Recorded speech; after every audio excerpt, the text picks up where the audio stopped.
बहुत समय पहले की बात है।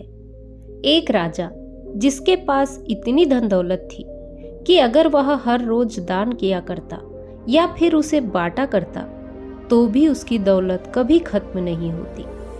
एक बार उस राजा ने अपने जन्मदिन पर एक बहुत ही बड़ा महोत्सव रखा और सभी लोगों को उसमें आमंत्रित किया। राज्य के सभी लोग वहां पर आए। जो लोग जो कुछ भी मांग रहे थे वो उन्हें दिया जा रहा था। लोग राजा की जय जयकार कर रहे थे। राजा की प्रशंसा हो रही थी। राज्य के सभी लोग कह रहे थे कि ऐसा राजा ना तो आज तक हुआ है और ना ही कभी होगा। यह सुन राजा भी मन ही मन बहुत खुश हो रहा था। वह फूले नहीं समा रहा था। तभी राजा ने अपने राज्य में आए हुए सभी लोगों से कहना शुरू कर दिया कि मेरे पास इतनी जमीन है कि मैं भी नहीं जानता और उसे कोई नाप भी नहीं सकता। मेरे पास इतनी धन और दौलत है कि अगर मैं उसे रोज लुटाना भी चाहूं तो वह कभी खत्म नहीं होगी और मेरे बल के आगे कोई भी शत्रु अपने घुटने टेक देता है। राजा अपने बखान में लगा हुआ था। वह अपनी बढ़ाई कर ही रहा था। तभी भीड़ में से एक साधु बाहर आए और उस साधु ने राजा से कहा, हे राजन, तुम्हारे पास कुछ भी नहीं है, फिर तुम भला अपनी इतनी प्रशंसा क्यों कर रहे हो? मुझे तो लग रहा था कि मैं ही गरीब हूँ, लेकिन तुम तो मुझसे भी ज्यादा गरीब निकले। इतने लोगों के सामने जब साधु ने राजा से यह सब कहा तो राजा को क्रोध आ गया। राजा ने तुरंत ही उस साधु को कारागार में डाल दिया। अगले दिन उस साधु को राज्यसभा में बुलाया गया और उससे राजा ने कहा, अब कहो तुम क्या कहना चाहते हो? इस पर साधु कहते हैं कि मुझे लगता था कि तुम्हारे पास धन दौलत है ही नहीं, लेकिन अब मुझे यह भी यकीन हो गया है कि तुम्हारे पास रत्ती भर भी दिमाग नहीं है। इस पर वह राजा और भी ज्यादा क्रोधित हो गया और उसने उस साधु से कहा कि तुम हमारा अपमान कर रहे हो। हम चाहे तो तुम्हें अभी के अभी मृत्युदंड दे सकते हैं। इस पर वह साधु मुस्कुराने लगे और राजा से कहते हैं, हे राजन, किसी को कुछ देने के लिए हमारे पास भी कुछ होना चाहिए, लेकिन तुम्हारे पास तो कुछ भी नहीं है, तो तुम फिर भला मुझे क्या दे सकते हो? साधु की इस बात पर राजा को और भी ज्यादा क्रोध आ गया। राजा ने कहा, अगर मेरे पास कुछ नहीं है तो फिर बताओ तुम्हारे पास क्या है? तुम मुझे क्या दे सकते हो? इस पर वह साधु मुस्कुराने लगा और कहने लगा, हे राजा, मेरे पास जो कुछ भी है वह तुम्हें दिखाई नहीं देगा और जो तुम्हें दिखाई दे रहा है ऐसा मेरे पास कुछ है ही नहीं। इस पर वह राजा कहता है, मैं समझ गया कि तुम्हारी दिक्कत क्या है। तुम्हारे पास कुछ भी नहीं है और तुम चाहते हो कि तुम्हारे पास धन दौलत हो। तुम गरीब हो, इसीलिए तुम अमीर होना चाहते हो। तो ठीक है, तुम अपने घर चले जाओ और अब इसकी चिंता करना बिल्कुल छोड़ दो। राजा की इस बात को सुनने के बाद वह फकीर एक बार फिर मुस्कुराने लगा और मुस्कुराते मुस्कुराते वह अपने घर की ओर चल पड़ा। वह साधु एक टूटी फूटी झोपड़ी में रहा करता था। जब तक वह अपनी झोपड़ी में पहुंचता तब तक राजा ने उस झोपड़ी में हीरे जवाहरात से भरे थैले रखवा दिए। राजा मन ही मन यह सोच रहा था कि जैसे ही वह फकीर इतना धन देखेगा तो वह खुशी के मारे पागल हो जाएगा और यह सब मैं अपनी आंखों से देखना चाहता हूँ। इसीलिए राजा झोपड़ी के पास में ही छुपकर यह सब देखने लगा। कुछ देर बाद जब वह फकीर अपनी झोपड़ी में आया तो उसने देखा कि हर तरफ थैले ही थैले रखे हुए थे और उसके सोने के लिए भी कहीं पर जगह नहीं थी। इस पर उस फकीर ने उन थैलों को निकालकर अपनी झोपड़ी से बाहर फेंक दिया और अपने सोने के लिए जगह बनाई। उसमें से एक थैला जो बच गया था उसे अपने सर के नीचे रखा और फिर उसी पर सो गया। राजा यह सब देखकर बड़ा ही आश्चर्यचकित था कि भला यह फकीर कहीं पागल तो नहीं है। इतने सारे धन के थैले रखे हुए थे, उसमें से उसने एक भी नहीं देखा और सारे के सारे थैले उठाकर फेंक दिए, मानो वह धन की थैलियां हो ही ना, किसी ने कचरे की थैलियां वहां पर रख दी हो। यह सब राजा सोच ही रहा था कि तभी राजा के मन में एक और विचार आया।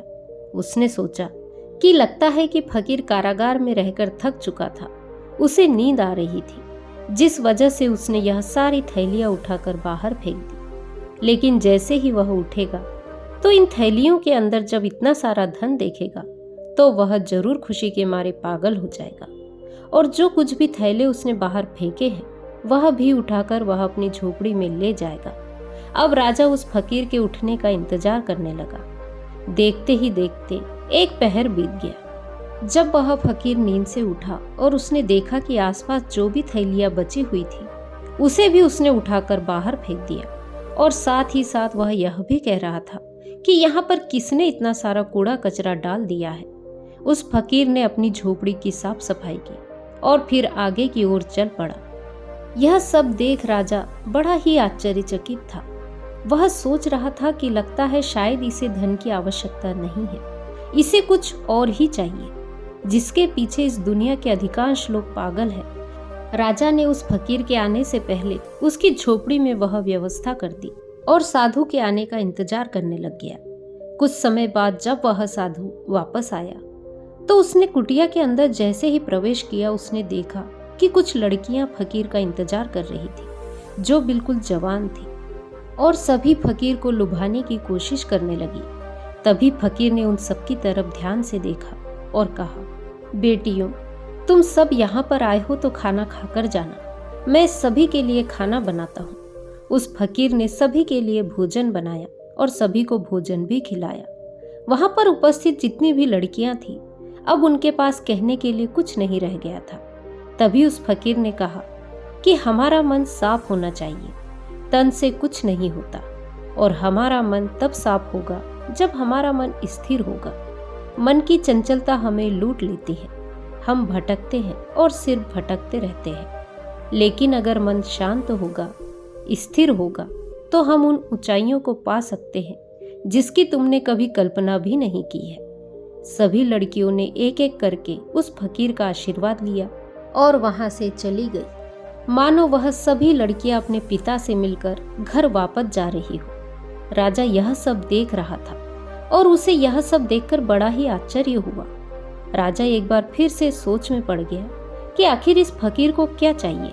इसने धन नहीं लिया, इसने उन स्त्रियों को भी खाना खिलाकर भेज दिया, तो फिर ऐसी कौन सी चीज है जो इस फकीर को खुश कर सकती है, जो इस फकीर को चाहिए।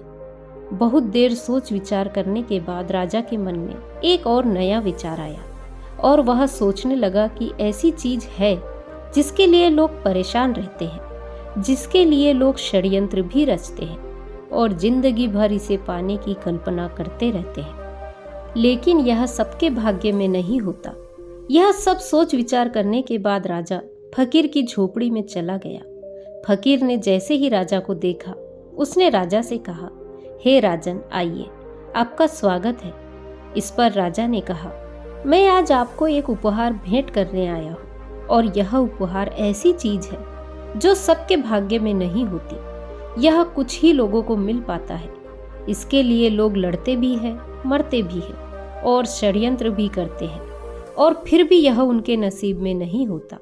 राजा ने अपना मुकुट निकाला और उस फकीर के सर पर रख दिया और कहा कि आज से आप इस राज्य के राजा हैं। इस पर वह फकीर मुस्कुराने लगा और कहता है, हे राजन, आप खुद इतने कंगाल हैं कि आपके पास ले देकर बस यही तो एक चीज बची हुई है। अगर आप वह भी मुझे दे देंगे तो भला आपके पास क्या बचेगा।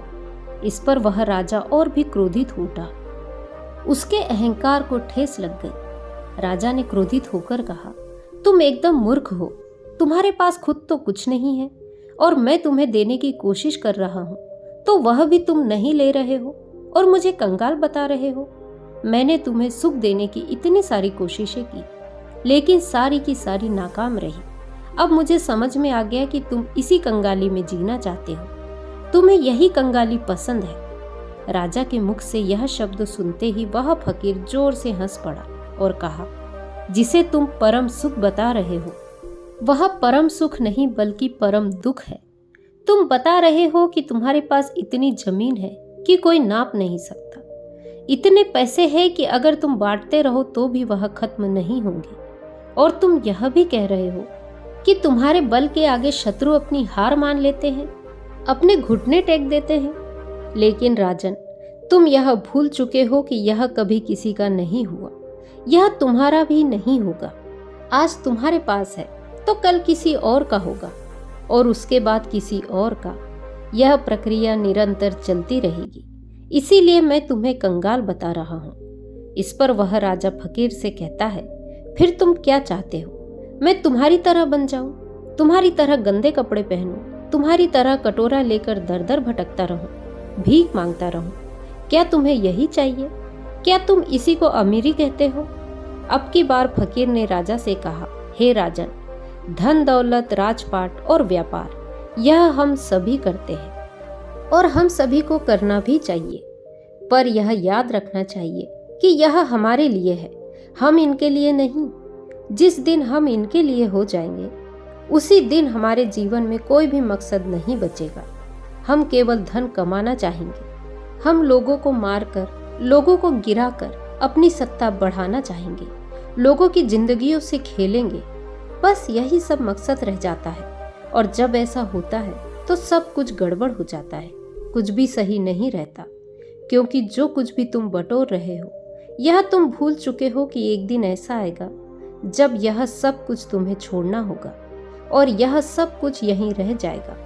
और उस दिन तुम्हें यह एहसास भी होगा कि जो कुछ भी तुमने कमाया था वह तुम्हारे किसी काम का नहीं, और फिर तुम अपने आप को गरीब ही महसूस करोगे। इस दुनिया में हर एक चीज हम मनुष्यों के उपयोग के लिए बनाई गई थी, लेकिन जैसे जैसे हम उन चीजों का उपयोग करने लग जाते हैं, हमारे मन में एक भ्रम सा पैदा हो जाता है कि ये सारी चीजें हमारी है, और हम इसके मालिक बनने की कोशिश करने लग जाते हैं। और हमें ऐसा लगने लगता है कि हमारे पास ही सब कुछ है, और हम खुद की ही बड़ी बड़ी प्रशंसाएं करने लगते हैं। और ऐसे भ्रम पालना अच्छी बात नहीं, जैसे कि तुम्हें हो गया है। राजन फकीर की इन बातों को सुनने के बाद उस फकीर से कहता है कि ऐसी बातें तो कोई दरिद्र फकीर ही कह सकता है, क्योंकि उसके पास तो कुछ भी नहीं है। वह गरीब है और गरीबी में ही जिएगा और गरीबी में ही अपनी अंतिम सांसें लेगा। राजा की इस बात को सुनते ही वह फकीर एक बार फिर से जोर से हंस पड़ा और कहने लगा, हे राजन, तुम्हारे पिताजी इस समय मृत्युशैया पर लेटे हुए हैं। जाओ और उनसे पूछो कि उन्होंने अब तक क्या कमाया है। उस फकीर की बात को सुनने के बाद वह राजा तुरंत ही अपने महल लौट गया और अपने पिता के पास गया। वहां उसने देखा कि उसके पिता की तबीयत काफी ज्यादा खराब हो चुकी थी। राजा ने अपने पिता से पूछा, पिताजी, मैं आपसे यह जानना चाहता हूँ कि आपने आज तक क्या कमाया है, आपने आज तक क्या क्या इकट्ठा किया है। इतना बड़ा राज्य है, इतनी धन दौलत है, इतना यश है, और मेरे जैसा एक पुत्र भी है। क्या आपने यह सब कमाया है? अपने बेटे की बात को सुनने के बाद राजा के पिता ने कहा, बेटा, जब तक मेरे हाथ पैर सही सलामत थे, काम कर रहे थे, तब तक मुझे भी ऐसा ही लगता था। लेकिन आज जब मैं इस हालत में हूँ, मुझे यह भी पता है कि बहुत ही जल्द मैं मृत्यु को प्राप्त हो जाऊंगा। तो अब मुझे ऐसा लग रहा है कि जैसे आज तक मैंने कुछ कमाया ही नहीं। मैं अपने आप को बिल्कुल खाली महसूस कर रहा हूँ। जो कुछ भी मेरे पास है उसमें लालच है, षड्यंत्र है, क्रूरता है, बेईमानी है, धोखेबाजी है। वास्तविकता में मैंने यही सब कमाया है। यही है जो कुछ मैंने अपने पूरे जीवन में कमाया है और इसी को इकट्ठा किया है। इसके अलावा और मेरे पास कुछ भी नहीं है, और ना ही इसके अलावा मेरे साथ कुछ और जाने वाला है। आज मुझे खुद पर हंसी आ रही है। इस महल में मेरे साथ कितने ही ऐसे लोग थे जिन्हें मैं अपना कहता था, जिनसे मेरा लगाव था, लेकिन आज वह मेरे साथ नहीं है। यहाँ तक कि तुम भी मेरे साथ नहीं हो। इतना बड़ा मूर्ख और कौन हो सकता है? पिता के मुख से ये सारी बातें सुनकर राजा के मन को बड़ी ठेस लगी। उसे बड़ी तकलीफ हुई। वह तुरंत ही उस फकीर के पास वापस लौटा और उस फकीर से कहने लगा, तुम जो भी कहते थे वह बिल्कुल सही है। तुम कह रहे थे कि मैं कंगाल हूँ, मैं गरीब हूँ और मेरे पास देने के लिए कुछ भी नहीं है। तुम बिल्कुल सही कह रहे थे, लेकिन मैं अमीर बनना चाहता हूँ और मैं अपनी अमीरी लोगों में बांटना चाहता हूँ। तो यह मैं कैसे कर सकता हूँ ताकि मैं अपने अंतिम समय पर यह ना कह पाऊँ कि मेरे पास कुछ भी नहीं है। राजा की इन बातों को सुनने के बाद फकीर ने राजा से कहा कि तुम्हारे पास जो कुछ भी है, धन दौलत वैभव, इन सभी को सही ढंग से उपयोग करो, तब तुम अमीर हो जाओगे। अगर तुम सही उद्देश्य के साथ अपने कार्य को करते रहोगे तो उसका फल भी तुम्हें अच्छा ही मिलेगा। इस पर वह राजन फकीर से कहता है कि आखिर इसमें सही क्या है, यह आप ही मुझे बताइए। राजा के इस सवाल का जवाब देते हुए फकीर कहता है कि धन कमाओ और धन के मालिक बनो, लेकिन याद रखना कि कभी भी धन को अपना मालिक मत बनने देना। तुम राजा हो तो राजा के अपने कार्य को भी पूरा करो, प्रजा का ख्याल रखो, लेकिन प्रजा को लूटकर अपना धन अपना वैभव मत बढ़ाओ। अपनी प्रशंसा खुद मत करो, ऐसे कार्य करो जिससे लोग तुम्हारी प्रशंसा करें, और जिस दिन लोग तुम्हारी प्रशंसा करना शुरू कर देंगे उस दिन समझ जाना कि तुमने अपने जीवन में बहुत कुछ अच्छा कमाया है जो तुम्हारे साथ जा सकता है। इस संसार में सभी भौतिक चीजों से अपने आप को जोड़ना छोड़ दो, क्योंकि ये सारी चीजें नश्वर है और यहीं पर रह जाएगी। तुम आए तो अकेले ही थे, लेकिन तुम अपने साथ अपने कर्म लेकर जाओगे। ये कर्म अच्छे हो सकते हैं या फिर बुरे, इससे तुम्हारा पीछा नहीं छूटने वाला।